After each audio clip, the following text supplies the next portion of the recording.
आज हम आपके लिए लेकर आए हैं निर्जला एकादशी का महात्म्य। निर्जला एकादशी का व्रत 6 जून को रखा जा रहा है, तो इसका महात्म्य सुनना बहुत ही फलदायी रहता है। युधिष्ठिर ने कहा, जनार्दन, ज्येष्ठ मास की शुक्ल पक्ष में जो एकादशी पड़ती हो, कृपया उसका वर्णन कीजिए। भगवान श्री कृष्ण बोले, राजन, इसका वर्णन परम धर्मात्मा सत्यवती नंदन व्यास जी करेंगे, क्योंकि ये संपूर्ण शास्त्रों के तत्वज्ञ और वेद वेदांगों के पारंगत विद्वान हैं। तब वेद व्यास जी कहने लगे, दोनों ही पक्षों की एकादशी के दिन भोजन न करें। द्वादशी के दिन स्नान आदि से पवित्र हो, फूलों से भगवान केशव की पूजा करें, फिर नित्य कर्म समाप्त होने के पश्चात पहले ब्राह्मणों को भोजन देकर अंत में स्वयं भोजन करें। राजन, जननाशोच और मरणाशोच में भी एकादशी को भोजन नहीं करना चाहिए। यह सुनकर भीमसेन बोले, परम बुद्धिमान पितामह, मेरी उत्तम बात सुनिए।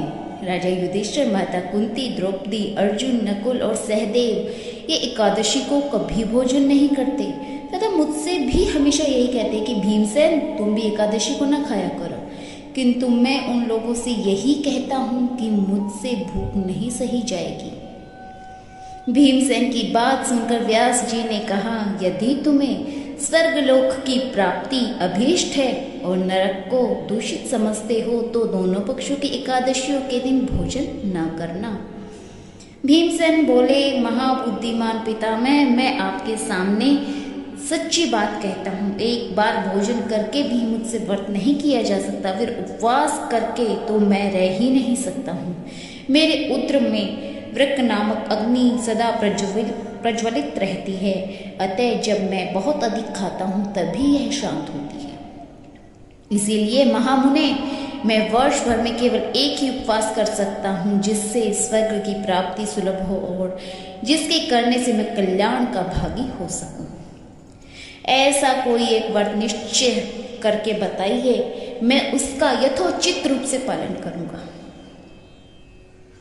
व्यास जी ने कहा, भीम, ज्येष्ठ मास में सूर्य वृष राशि पर हो या मिथुन राशि पर, शुक्ल पक्ष में जो एकादशी हो उसका यत्न पूर्वक निर्जल व्रत करो। केवल कुल्ला या आचमन करने के लिए मुख में जल डाल सकते हो, उसको छोड़कर किसी प्रकार का जल विद्वान पुरुष मुख में न डाले, अन्यथा व्रत भंग हो जाता है। एकादशी को सूर्योदय से लेकर दूसरे दिन के सूर्योदय तक मनुष्य जल को त्याग करे तो यह व्रत पूर्ण होता है। तदनंतर द्वादशी को प्रभात काल में स्नान करके ब्राह्मणों को विधि पूर्वक जल और सुवर्ण का दान करें। इस प्रकार सब कार्य पूरा करके जितेंद्रिय पुरुष ब्राह्मणों के साथ भोजन करें। वर्ष भर में जितनी एकादशियां होती हैं उन सब का फल निर्जला एकादशी के सेवन से मनुष्य प्राप्त कर लेता है। इसमें तनिक भी संदेह नहीं है। शंख, चक्र और गदा धारण करने वाले भगवान केशव ने मुझसे कहा था कि यदि मानव सबको छोड़कर एकमात्र मेरे शरण में आ जाए और एकादशी को निराहार रहे तो वह सब पापों से छूट जाता है। एकादशी व्रत करने वाले पुरुष के पास विशालकाय विकराल आकृति और काले रंग वाले दंड पाशधारी भयंकर यमदूत नहीं जाती। अंतकाल में पीतांबरधारी सौम्य स्वभाव वाले, हाथ में सुदर्शन धारण करने वाले और मन में समान वेगशाली विष्णुदूत आखिर इस वैष्णव पुरुष को भगवान विष्णु के धाम में ले जाते हैं। अतः निर्जला एकादशी को पूर्ण यत्न करके उपवास और श्री हरि को पूजन करना चाहिए। स्त्री हो या पुरुष, यदि उसने मेरु पर्वत के बराबर महान पाप किया हो तो यह सब इस एकादशी व्रत के प्रभाव से भस्म हो जाता है। जो मनुष्य उस दिन जल के नियम का पालन करता है वह पुण्य का भागी हो जाता है। उसे एक एक प्रहर में कोटि कोटि स्वर्ण मुद्रा दान करने का फल प्राप्त होता सुना गया है। मनुष्य निर्जला एकादशी के दिन स्नान, दान, जप, होम आदि जो कुछ भी करता है वह सब अक्षय होता है। यह भगवान श्री कृष्ण का कथन है। निर्जला एकादशी को विधि पूर्वक उत्तम रीति से उपवास करके मानव वैष्णव पद को प्राप्त कर लेता है। जो मनुष्य एकादशी के दिन अन्न खाता है वह पाप का भोजन करता है। इस लोक में वह चंडाल के समान है और मरने पर दुर्गति को प्राप्त होता है। जो ज्येष्ठ के शुक्ल पक्ष में एकादशी का उपवास करके दान करेंगे वे परम पद को प्राप्त होंगे। जिन्होंने एकादशी का उपवास किया वे ब्रह्म हत्यारे, शराबी, चोर और गुरुद्रोही होने पर भी सब पातकों से मुक्त हो जाते हैं। कुंती नंदन, निर्जला एकादशी के दिन श्रद्धालु स्त्री पुरुषों के लिए जो विशेष दान और कर्तव्य विहित है उन्हें सुनो। उस दिन जल में शयन करने वाले भगवान विष्णु का पूजन और जलमयी धेनु का दान करना चाहिए और प्रत्यक्ष धेनु या घृतमयी धेनु को दान उचित है। पर्याप्त दक्षिणा और भांति भांति के मिष्ठानों द्वारा यत्नपूर्वक ब्राह्मणों को संतुष्ट करना चाहिए। ऐसा करने से ब्राह्मण अवश्य संतुष्ट होते हैं और उनके संतुष्ट होने पर श्री हरि मोक्ष प्रदान करते हैं। जिन्होंने शम, दम और दान में प्रवृत्त हो श्री हरि की पूजा और रात्रि में जागरण करते हुए इस निर्जला एकादशी का व्रत किया है, उन्होंने अपने साथ ही बीती हुई 100 पीढ़ियों को, आने वाली 100 पीढ़ियों को भगवान वासुदेव के परम धाम में पहुंचा दिया है।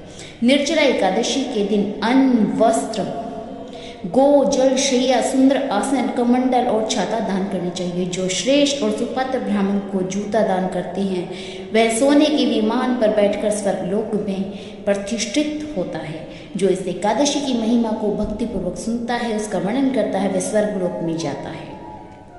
चतुर्दशी युक्त अमावस्या को सूर्य ग्रहण के समय श्राद्ध करके मनुष्य जिस फल को प्राप्त करता है वही फल इसके श्रवण से भी प्राप्त होता है। पहले दंत धावन करके यह नियम लेना चाहिए कि मैं भगवान केशव की प्रसन्नता के लिए एकादशी को निराहार रहकर आचमन के सिवा दूसरे जल का भी त्याग करूंगा।